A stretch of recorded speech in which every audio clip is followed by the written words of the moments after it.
Two linear equations ఇచ్చినప్పుడు X value Y వాల్యూను substitution method ద్వారా ఎలా ఫైండ్ అవుట్ చేయాలో ఈ వీడియోలో నేర్చుకున్నాం.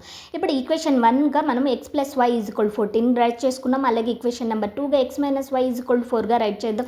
ఈక్వేషన్ నెంబర్ 2 నుంచి x is equal to 4 minus y at side move చేస్తే ప్లస్ వై అవుతుంది. x is equal to 4 plus y అవుతుంది. ఇప్పుడు x ఈజ్ ఈక్వల్ 4 ప్లస్ వైని ఈక్వేషన్ 1లో సబ్స్టిట్యూట్ చేస్తే మనకు x ప్లస్లో 4 ప్లస్ వై సబ్స్టిట్యూట్ చేసాం. ప్లస్ వై ఈజ్ ఈక్వల్ 14 అవుతుంది. ఫైనల్గా 4 ప్లస్ 2y ఈజ్ ఈక్వల్ 14 అవుతుంది. ప్లస్ 4 అట్ సైడ్ మూవ్ చేస్తే మైనస్ 4 అవుతుంది. 2y ఈజ్ ఈక్వల్ 10 అవుతుంది. y ఈజ్ ఈక్వల్ టు 5 అవుతుంది. y ఈజ్ ఈక్వల్ టు 5ను ఈక్వేషన్ 2లో సబ్స్టిట్యూట్ చేద్దాం. ఈక్వేషన్ 2 ఏముంది, x minus y is equal to 4 ఉంది. ఇప్పుడు y ప్లస్లో 5 సబ్స్టిట్యూట్ చేస్తే x మైనస్ 5 ఈజ్ ఈక్వల్ 4 అవుతుంది.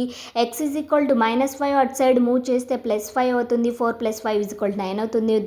ఫైనల్గా x is equal to 9, y is equal to 5 వస్తుంది. ఈ వీడియో మీకు నచ్చితే లైక్ చేసి షేర్ చేసి సబ్స్క్రైబ్ చేయడం మర్చిపోకండి. Please subscribe Srikari knowledge hub.